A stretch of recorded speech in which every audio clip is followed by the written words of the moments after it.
Hello, everyone. I'm Zoe. When I was a baby, my mom left me outside of a hospital. I never saw my biological parents after that. I got adopted when I was 2 years old. My new parents were amazing. They never made me feel like I was adopted. They made sure I had a wonderful childhood. But when I was 14, we all got into a terrible car accident on our way to go camping. I was the only one who survived. My life suddenly turned upside down. I had to move to a group home. Most of the other kids there were around my age. Children usually get adopted at a younger age. Of course, that makes sense. Who wants to adopt a teenager? Adoptive parents generally prefer younger children so they can raise them however they want. I was there for almost a year. One morning, I was told the director wanted to see me. When I walked into his office, I saw that he was there with a woman.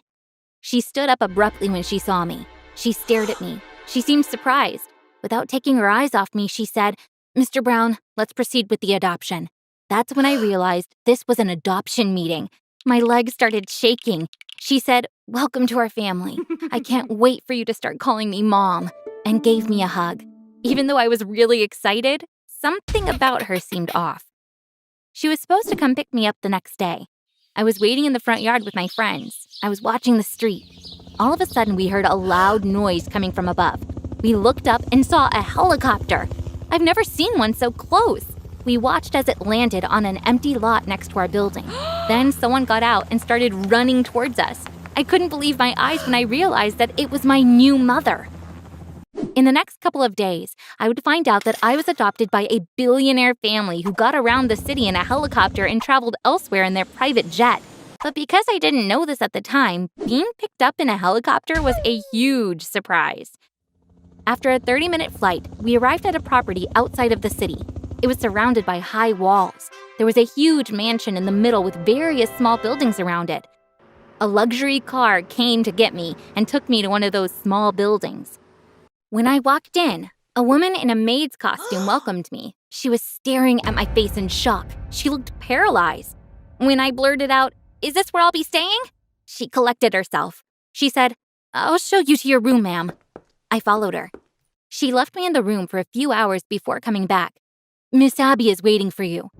Was Abby my new mother's name? I didn't even know. It wasn't. It turned out Miss Abby was in charge of my education. She looked super strict. She handed me a piece of paper. It was a class schedule. Appearance class from 9 to 11 a.m. Speaking class from 11:30 a.m. to 1 p.m. Behavior class from 2 to 4 p.m. She realized I had no idea what was going on and said, "These are your special preparatory classes. You'll be able to join the family once you complete this program." When she said, "We also request that you go by the name Nicole instead of Zoe," I was taken aback. "Why?" I asked. In a formal tone, she said, "This is yet another condition you must fulfill in order to join the family." I didn't quite get what was happening, but I didn't like the sound of this. And I didn't even know that this was only the beginning. The next morning, the first class was appearance. There was a hairdresser. The guy cut my hair down to my shoulders. Then he dyed it light brown. When the hairdresser left, Miss Abby said, "Nicole, from now on, this will be your hairstyle. You will measure the length every morning. Once it grows an extra inch, you will call the hairdresser. He will come and cut it to the required length."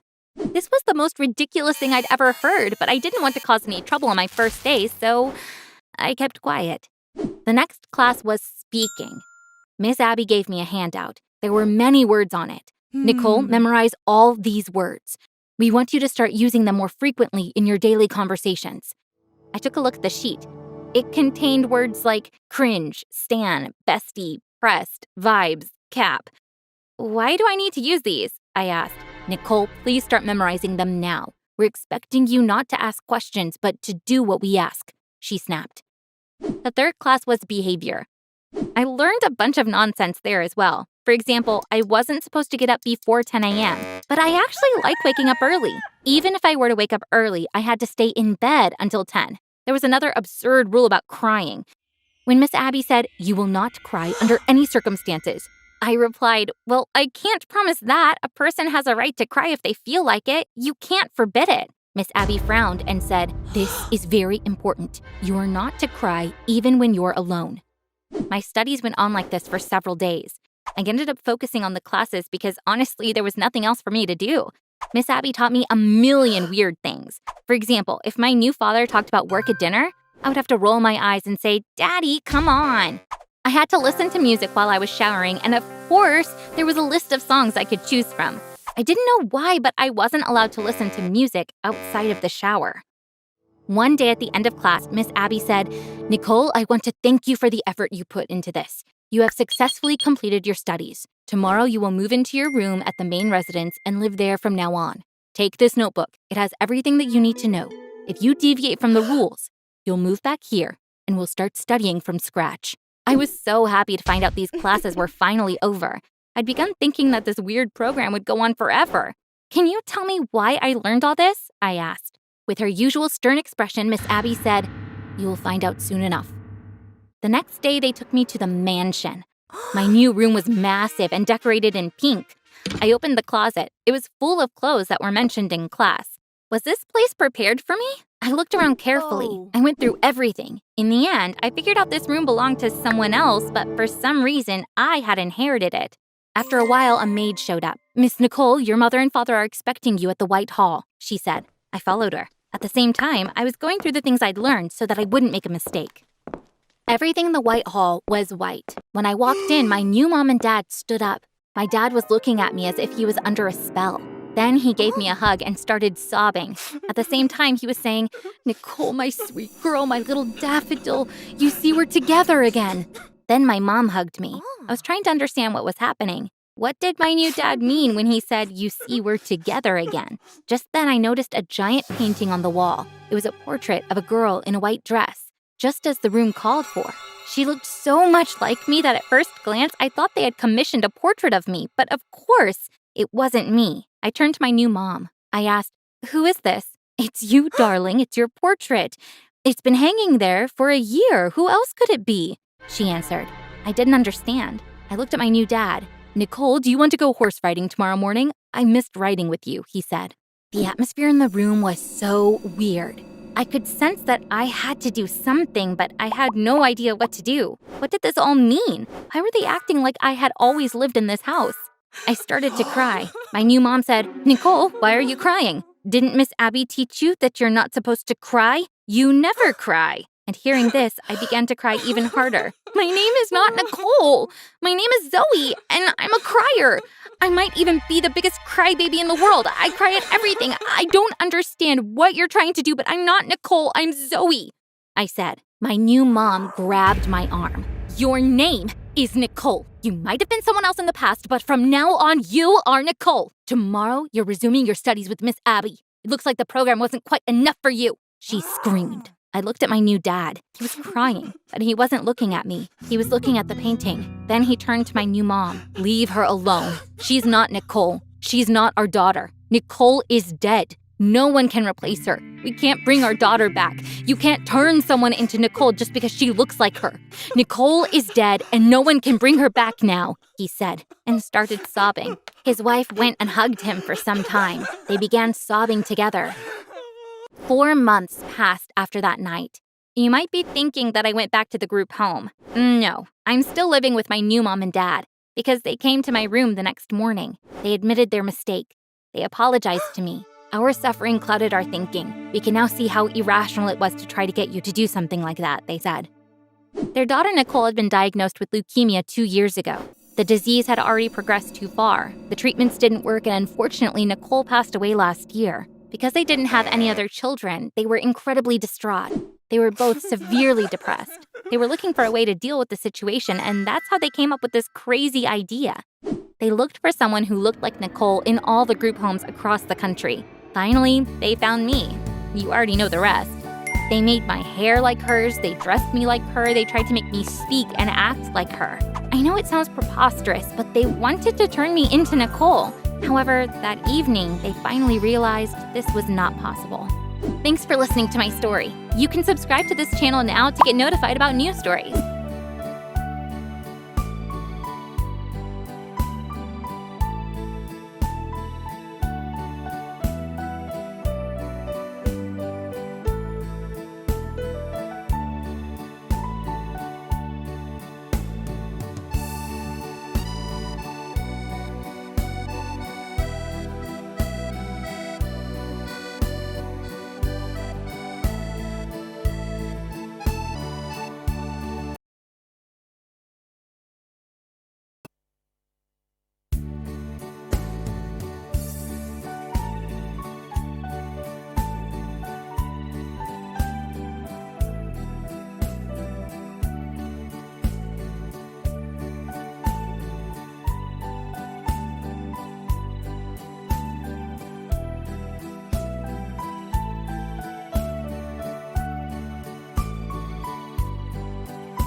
Hi, everyone.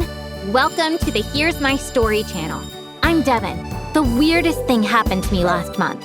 My twin sister Brianna barged into my room and said, "You might fool everyone, but you can't fool me.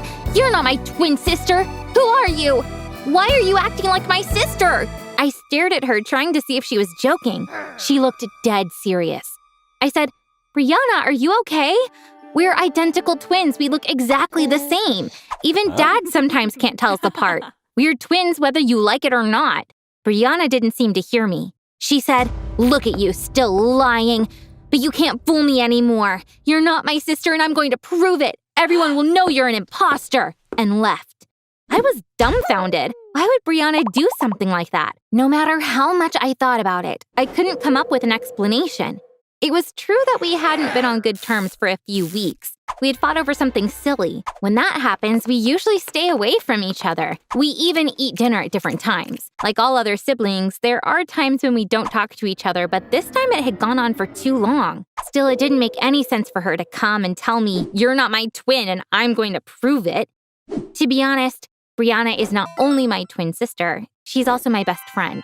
It actually makes sense because since we were identical twins, both our faces and our personalities are exactly alike. For me, this is nothing short of a miracle, and I always think I'm really lucky. But now my sister, who is always telling me how much she loved me, was acting as if I was her worst enemy. My mom was also aware that we weren't getting along. There's a burger place that we always go to. She took us there. She said, "Girls, I think this has gone too far. It's time to end whatever this is," trying to get us to make up. But Brianna wasn't interested. The whole dinner, she didn't say a word and just stared at me. It really freaked me out. When I woke up the next morning, I saw 2 pieces of paper on the floor. Someone must have slid them under the door while I was sleeping. I couldn't believe my eyes when I read what was written on them. One said, "Who are you?" And the other, "Where is the real Devin?" I ran to my mom and showed her the notes. Naturally, she didn't get it. "What are these?" she asked. I said, "Brianna has been telling me weird things like, 'You're not my sister. Why are you acting like you are?' And she slid these under my door last night. Mom, she's scaring me." My mom laughed. She said, "Oh, Devin, all Brianna wants to do is scare you. You girls are exactly the same, but your sister has always been a step ahead when it comes to creativity. See, she still knows how to be creative even in a fight." I knew Brianna was doing all this to scare me. I was really annoyed because she had actually succeeded. That night, Dad called both of us. "Your mom told me you two are having some issues. We're putting an end to this. I signed both of you up for summer camp. You will remember how much you like each other after living together in a tent for 2 weeks," he said. Both Brianna and I protested, but Dad wouldn't listen. "This is not your decision. Your mom and I already made the call. We're going there first thing in the morning. Pack your bags," he said. Before I continue with my story, I just want to make a quick reminder. If you're enjoying this video, please click the like button now and subscribe to the channel if you haven't yet. This way you'll be notified when new videos drop. Thanks so much. Now, back to the story. The following day, we drove 50 miles to get to the camp, which was in a national park. To be honest, this was the perfect summer camp for high schoolers like us. Normally, we would have both jumped at the offer, but this was not a good time because we literally hated each other. They showed us to our tent. Brianna dropped off her bag and started going out. "Where are you going?" I asked. "I'm going to look for a place to stay. Do you think I'm that stupid?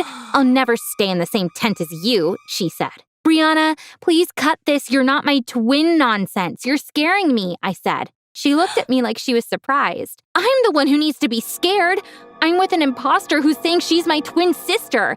If I tell my parents, they'll think I'm crazy. That's why I need proof, and I'm going to get it." I couldn't believe my ears. She still wouldn't drop this stupid game. I was furious. "Find yourself a place to stay then. I don't want to see you again until this thing's over," I screamed. She left without a word. I was so mad I started crying, and I couldn't help but wonder, why is she doing this to me? Suddenly, I had an idea. I could find out exactly what Brianna was thinking and why she was acting like this from her journal. We both started keeping journals in elementary school. After a while, I gave up, but Brianna wrote in hers every day. Sometimes she would bring her journal to my room, flip to a random page, and start reading. Then we would talk about that day. I knew that she was writing down every single detail of her day. I was so anxious as I opened Brianna's bag. I was right. She had brought her journal with her. I was sweating bullets. She could come in any second. I opened it and started reading. I was once again convinced that that thing is not Devin. It's imitating Devin. It looks like her, acts like her, but it can't fool me because I know my sister better than it does. It's trying to laugh like Devin, but it can't. Devin squints as she laughs. That thing can't do it. Every time it laughs, I can tell that it's not Devin. Oh my God, what was she saying? She was seriously thinking I wasn't her real twin sister. She was calling me that thing. My ear started ringing. I felt so weak that I almost collapsed. At that moment, Brianna walked in. She saw me holding her journal. She leapt and grabbed it from my hand. It's all here. You can't even guess what's going to happen to you once I prove you're not Devin. You think you can fool me, but you're wrong. Where's Devin? Give me my sister back now! I was speechless. I managed to mumble something like, Brianna, I love you more than anything in the world, and ran out. I had no idea what made Brianna believe in something so crazy, but I was sure I wouldn't be able to convince her otherwise. I had to tell my parents about all of this right away.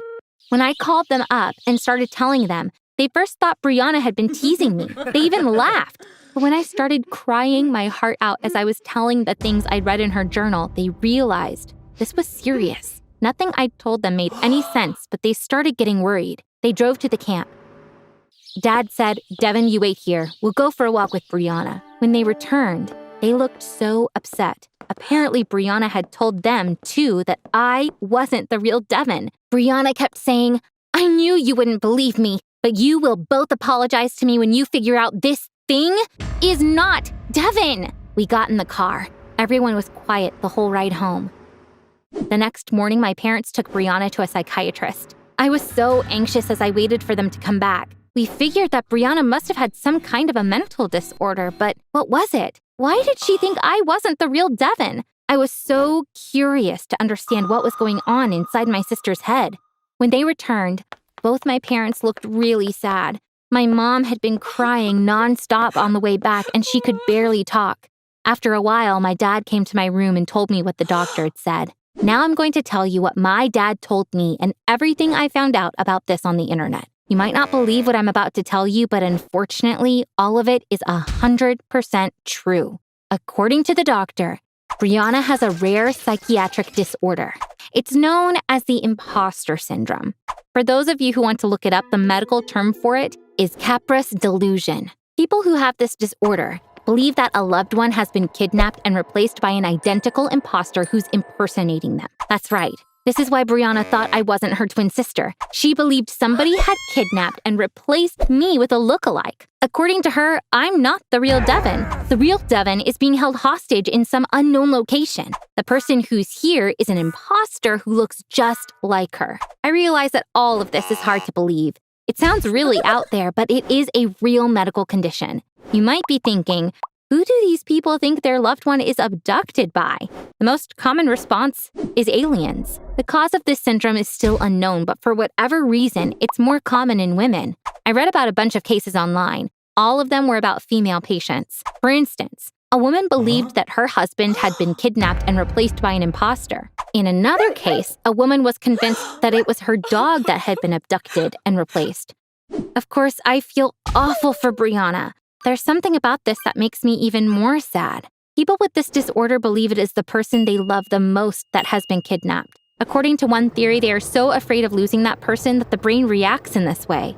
This means that my poor sister might have developed this disorder because she loves me too much. Is this a treatable condition? Unfortunately, no. Talk therapy works to some extent, but in order to see any results, Brianna has to be in therapy for years. I'm still very hopeful. I'll do everything I can for Brianna to recover from this, and one day I'll make her believe that I'm the real Devin.